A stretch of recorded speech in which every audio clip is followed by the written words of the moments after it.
dia, turma. Boa tarde, turma. E aí, como é que vocês estão? Espero que esteja super bem, tá certo? A aula de hoje é sobre, certo? Par ordenado.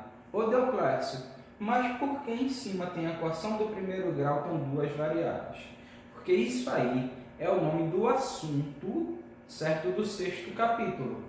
Equação do primeiro grau com duas variáveis, tá certo?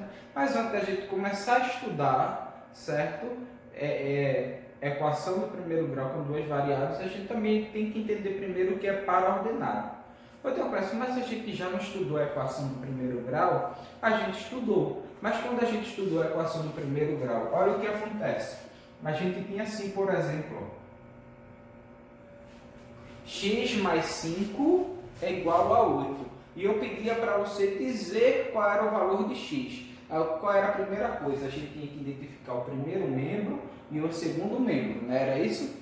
Quando a gente identifica o primeiro membro e o segundo membro, a gente organiza. No primeiro membro a gente deixa a letra e no segundo membro os números. Então esse número que está no primeiro membro, ele vinha para o segundo, aí ficava assim.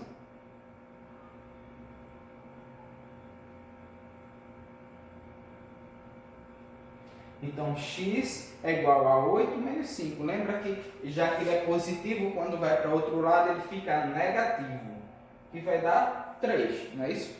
O problema é que agora é com duas variáveis. Exemplo, x mais y é igual a 8. Aí algum de vocês pode estar dizendo aí, professor, é 3 e 5, mas quem que pode dizer a gente que é 3 e 5? Porque 3 e 5 é uma possibilidade, mas 3 mais 5 dá 8, beleza. Mas veja, 1 e, deixa eu ver, 7 também dá 8. Se x for 1 e y for 7, a resposta vai ser 8 também. Pode ser 2 e 6. 3 e 5 já usei, né? Pode ser 4 e 4. Pode ser 5 e 3. X pode ser 5, y pode ser 3. Pode ser 6 e 2 e pode ser 7 e 1. Então veja, quando eu tenho uma equação do primeiro grau com duas variáveis, eu tenho diversas possibilidades. Você está entendendo? Qual daí vai ser a resposta certa? A gente não pode dizer qual daí é a resposta certa. A gente só vai poder dizer qual é a resposta correta se ele nos der alguma outra informação. E geralmente, quando ele nos dá uma outra informação, eu tenho um sistema de equação do primeiro grau com duas variáveis. Aí a gente resolve. Mas ainda não chegou a hora de a gente resolver isso não. Mas vocês viram que quando eu fiz as minhas possibilidades para essa resposta aqui, eu tive um valor para x e um valor para y. Vocês estão observando aí? Estou sim, professor. Então, veja só. Eu tenho um conjunto aqui, solução, certo? Com dois valores. Então, eu tenho um par. Um par de meia não é duas meias. Então, eu tenho um par ordenado, certo? Que segue uma ordem. Primeiro o x e depois o y. Primeiro o x e depois o y. Primeiro o x, depois o y. Primeiro o x, depois o y. Primeiro o x, depois o y. Primeiro o x, depois o y. E assim sucessivamente. Sempre primeiro número que vai estar é o x e depois é o y.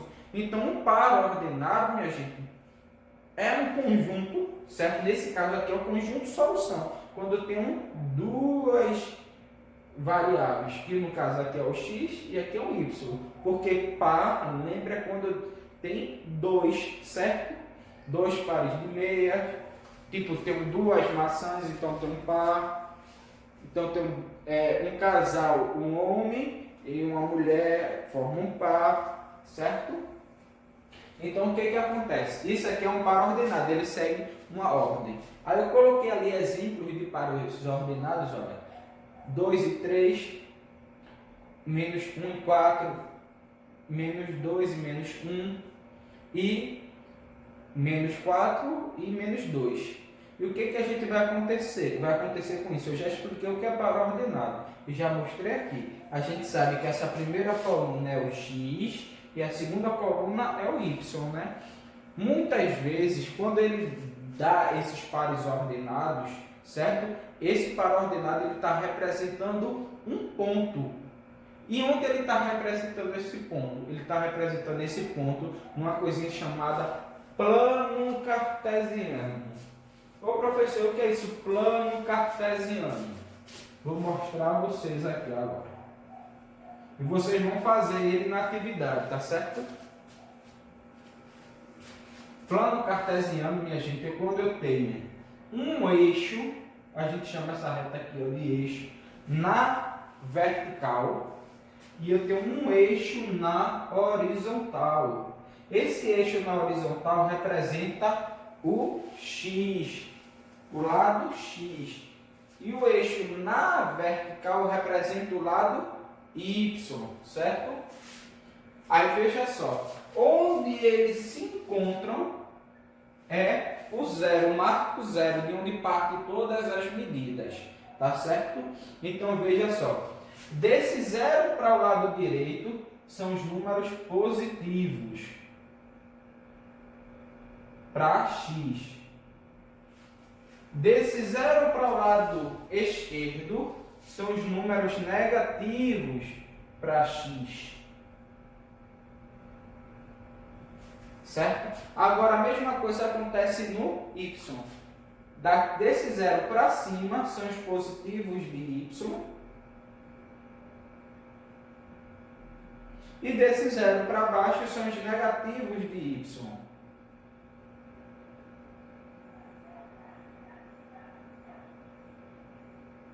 Certo? Isso a gente chama de plano cartesiano. Ô professor, e para que eu preciso disso? Veja só, a gente pode encontrar isso no nosso celular, certo? Quando a gente quer saber a localização, que a gente vai para um lugar que a gente não conhece, a gente não coloca lá no Google Maps, né? Para ver onde é o lugar, para a gente ter uma noção como chegar. Eles usam justamente isso daqui, ó. Como isso aqui eu tenho uma longitude e a latitude, não é isso?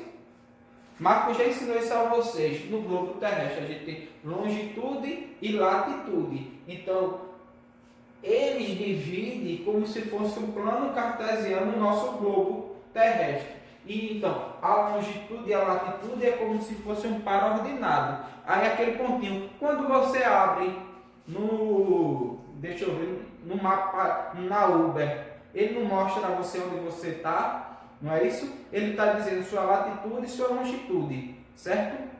Aí o que que acontece? Justamente ele está usando par ordenado, a latitude e a longitude, tá certo? Aí agora veja só, vou chamar esse daqui ó, de ponto A, ponto B, ponto C e ponto D. Eu quero colocar esses pontos aí no meu plano cartesiano. Aí como é que eu faço? O ponto A, x é 2, y é 3. Aí eu procuro aqui, x2 está aqui, y3 está aqui. Aí o que é que eu faço? Ó, eu vou subindo ó, até chegar na altura de y3. Cheguei na altura, ó, marquei um pontinho. Esse aqui é o ponto A. Tá certo? Aí o ponto B, x é menos 1 e y é 4. Menos 1 está aqui para x e 4 está aqui. O que que tu faz? Vai subindo até chegar no 4. Chegou no 4, marca o pontinho B. Tá certo? O C, x é menos 2 e y é menos 1. x é menos 2 e y é menos 1. Tá aqui, ó, viu? Ó? Até chegar na altura de y, que é menos 1. E coloco C. O D, x é menos 4 e y é menos 2. Menos 4 está aqui, não é isso? Cadê não? X é menos 4. Não, eu aqui esqueci, viu? Era para ter colocado 4, eu coloquei menos 4. 4 e menos 2. Está aqui. Aqui é o ponto D. Vocês observaram que isso foi de propósito, certo? Não é obrigatório que isso ocorra, mas cada ponto ficou em uma parte, porque aqui quando eu dividi, ó, eu dividi em 4 partes. Cada parte dessa a gente chama de quadrante, tá certo? Então aqui eu tenho, ó, o primeiro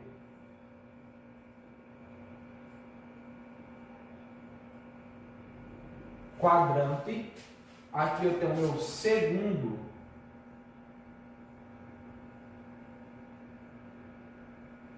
segundo quadrante, aqui logicamente meu terceiro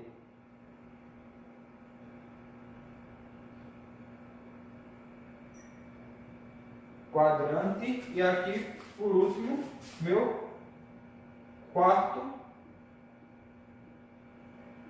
quadrante. E vocês observaram uma coisa, isso é muito importante, viu, minha gente? Eu ensino isso daí, a gente usa isso aí até hoje lá no segundo ano e terceiro ano do ensino médio, tá certo? Então veja só, o primeiro quadrante, eu tenho o meu segundo, meu terceiro e meu quarto quadrante. Vocês viram a ordem que eu fiz? Eu andei na ordem anti-horário. Veja, eu tenho aqui, ó, o primeiro, segundo, terceiro e quarto. É na ordem anti-horário, certo? É voltando, certo? Que o relógio, se fosse um relógio, ele anda assim, né? Aí aqui é no sentido anti-horário, tá certo? E por que eu ensinei isso aí a vocês hoje? Porque no livro de vocês, na página 122, tem uma atividade, certo? Que é para vocês localizar o ponto A, o ponto B, o ponto C, o ponto D, o ponto E, o ponto F, nesse plano cartesiano. Veja só. Já que eu só estou mandando só essa atividade, eu quero que você faça essa questão aqui no caderno. Vocês têm que desenhar o plano cartesiano, certo? Usando uma régua, tudo. Desenha esse plano cartesiano e coloca esses pontos aqui, tá certo? Depois tira uma foto e manda para mim, ok? Eu espero que tenha entendido e até a próxima aula, tá certo?